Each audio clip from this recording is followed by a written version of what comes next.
E aí, moçada do terceiro ano, beleza? Então, a gente vai continuar falando sobre Goiás, né? Que é o nosso conteúdo desse bimestre agora. E a gente vai para a questão 5. Então, vamos lá. Eu espero que todo mundo esteja bem, com saúde na medida do possível, né? Porque isso é coisa que é inerente à nossa vontade. Então, eu espero que todos estejam bem.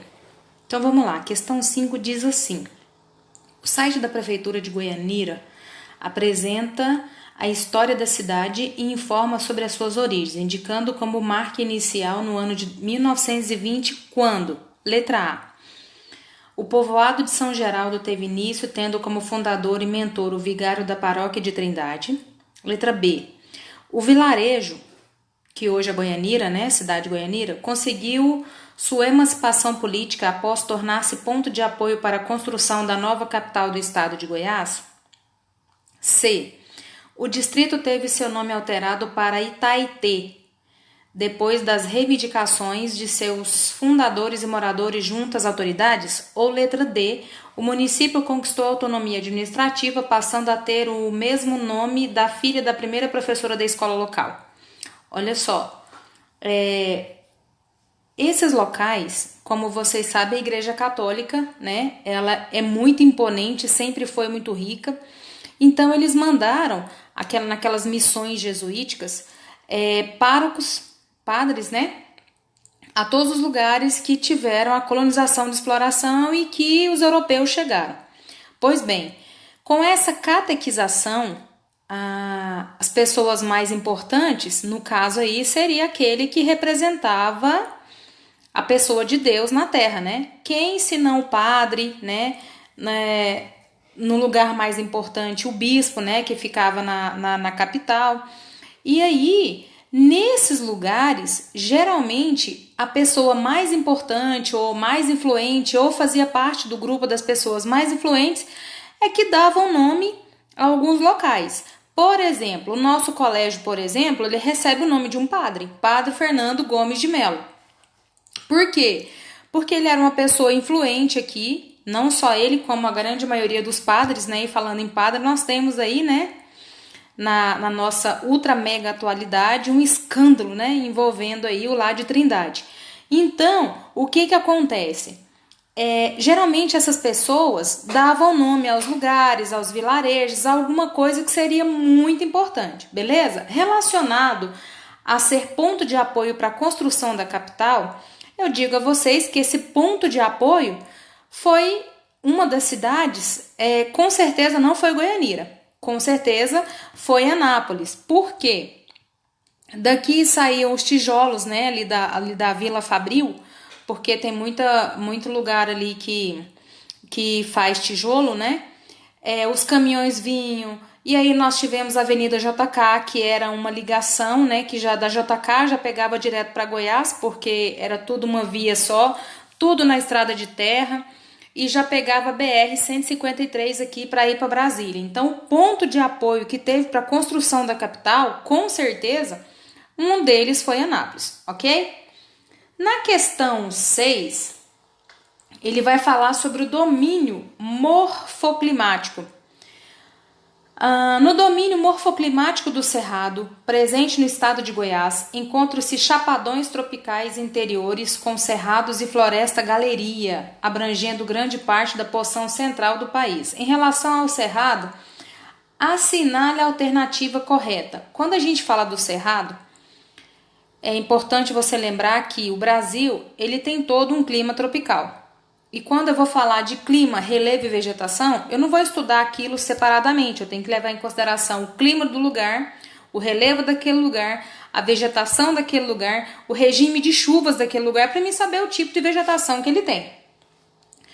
E o centro-oeste do Brasil, que é conhecido como o Grande Planalto Central, o nosso bioma predominante é o Cerrado.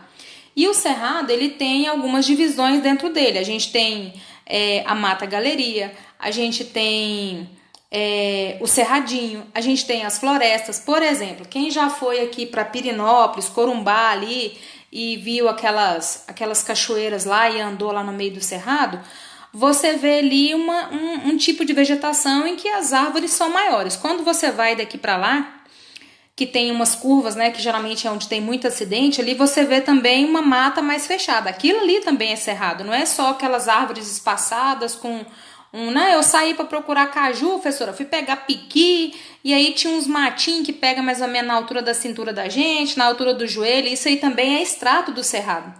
E aí, o que acontece? A gente tem duas estações bem definidas, que é o inverno seco, que nós saímos do inverno agora, que é assim, meados, né? Meados não, segunda quinzena de maio, junho e julho. E agosto agora a gente começa então aí a nossa parte seca, de bastante seca, né? E aí a gente tem agora nessa parte seca muito vento, muita poeira, agora, né, recentemente chegou uma frente fria aí, mas são fenômenos climáticos que acontecem.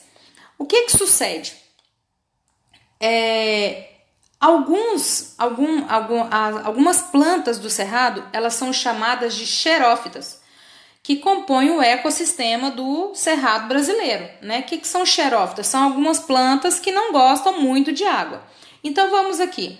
O cerrado brasileiro, ele possui solos predominantemente ricos em calcário? B. Tem como característica marcante a existência de 4 estações bem definidas, e falando em estações, eu tenho que falar da segunda, que é o verão chuvoso. O nosso verão é em dezembro, né? Que começa a chuva. Do ano passado para esse ano, em dezembro não choveu muito, pouquíssimo, mas em compensação esse ano, nos três primeiros meses, choveu bastante, né? Então nós temos aí 2 estações bem definidas, o inverno seco e o verão chuvoso, né? Continuando na letra B, 4 estações bem definidas com chuvas distribuídas ao longo dos meses do ano. Letra C, a mata de galeria desenvolve-se ao longo dos rios de médio e grande porte. Então a mata de galeria naqueles córregos, nos de pequeno porte, né? Não tem mata de galeria? E letra D, algumas espécies vegetais desse bioma distinguem-se pelo xeromorfismo, que esse xeromorfismo são das plantas que são muito secas lá do Nordeste, lá do sertão. Só que no Cerrado nós temos, como eu já disse a vocês, algumas plantas que são xerófitas, que não são muito fãs de água, né? Que aguentam um período de seca bastante grande. Eu já falei para vocês que o Cerrado, ele se renova assim, ó, numa primeira chuva. Agora é tempo assim, não é que tem que colocar fogo, mas infelizmente o povo coloca fogo à revelia, né?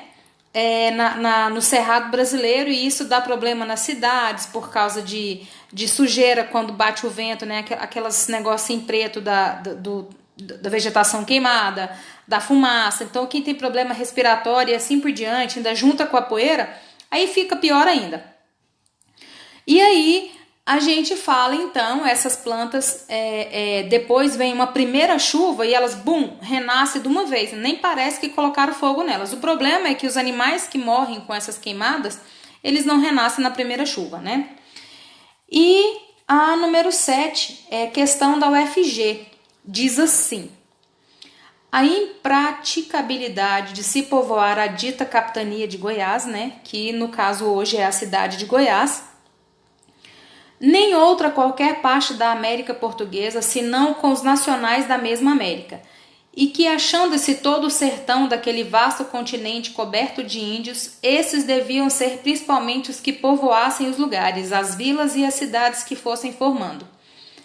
Isso aí é o século de ouro da editora da Universidade Católica de Goiânia. O documento aponta a preocupação da coroa portuguesa com o povoamento da capitania de Goiás.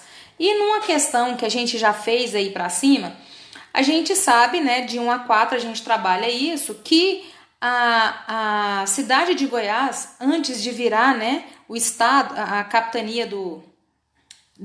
capital do estado de Goiás, a primeira capital, ela foi capitania hereditária, né, um vilarejo e assim por diante.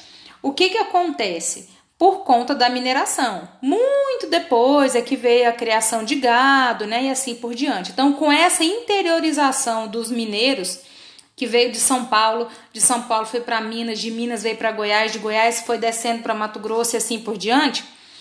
Então, esse documento ele mostra aqui uma preocupação da coroa portuguesa. Como foi o desdobramento da política de povoamento dessa capitania? Bom, nós tivemos o processo de aldeamento dos indígenas, né, da capitania de Goiás. Esse processo ele ocorreu entre 1749 e 1811, ou seja, entre os séculos 18 e 19, e os principais aldeamentos foram 6. Foi São Francisco Xavier do Duro, São José do Duro ou Formiga, São José de Moçâmedes, Mova Beira, Maria I e Carretão de Pedro III. Então esses foram aí os povoamentos com esses indígenas. Por quê? Porque na época aqui, os indígenas é que estavam mais nessa interiorização do Brasil. Lembra que quando a gente vai estudar história ou alguma coisa assim, de que haviam muitos indígenas, apesar de que adoeceram e morreram bastante, entraram em luta corporal com os europeus e também morreu bastante gente, então foi quase dizimada a população indígena. Professora, por que você não fala índio? Porque índio, que é o comum de falar, que todo mundo fala, é o popular, é incorreto. O correto é falar os indígenas. Porém, né, de vez em quando a gente solta um índio por aí. Então, eles fizeram esses 6 aldeamentos indígenas porque essas pessoas estavam sob o seu controle. Beleza? Até então. E questão número 8. O ano de 1749, que foi quando ocorreu, né, o processo de aldeamento indígena, marcou o momento em que Goiás deixou de ser uma extensão da capitania de São Paulo e passou a ser uma capitania independente, ou seja, ainda não era, né, o principal, porém era independente, não precisava mais da capitania de São Paulo. Nessa ocasião, quem foi o responsável por governar a capitania de Goiás? Se a gente tivesse tendo aula presencial, com certeza a gente agora já estaria preparando, arrecadando dinheirinho aí de pagar o nosso transporte para a cidade de Goiás. E lá, um dos locais que nós visitaríamos é esse lugar aqui. O nome da pessoa que foi responsável por governar é Dom Marcos de Noronha. Quem foi esse? Ah, professora, conhecido, ele recebeu um título nobre como Conde dos Arcos, que é um dos museus que a gente visita lá, né? Ele exerceu um posto militar, tenente-capitão, antes de se tornar, em 1745, governador da capitania de Pernambuco. Permaneceu em Pernambuco até 1748, quando foi nomeado e finalmente governador da recém-criada capitania de Goiás. Ele foi governador da capitania de Goiás até o ano de 1755. Ok? Então, Conde dos Arcos, quando a gente visita lá, que eu falei para vocês, né? Que a Igreja Católica, ela é muito rica. E uma das coisas que a gente percebe quando vai visitar a cidade de Goiás, que a gente tem mania de falar Goiás Velho. O povo de lá não gosta que fala Goiás Velho. Então, a gente fala cidade de Goiás, né? Mais longe a gente fala Goiás Velho mesmo. A gente visita lá o Museu de Arte Sacra. Quando a gente entra nesse museu, a quantidade, assim, tem as peças sacras, né, que são a imagem dos santos e das santas que tem lá e que é um valor, assim, histórico muito grande.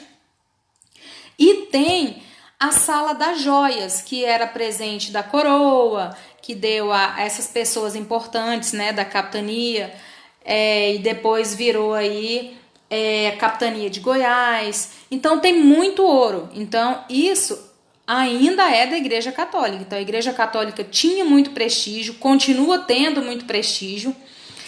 Para vocês terem noção de quanto que a Igreja Católica ela é imponente, ela é importante e ela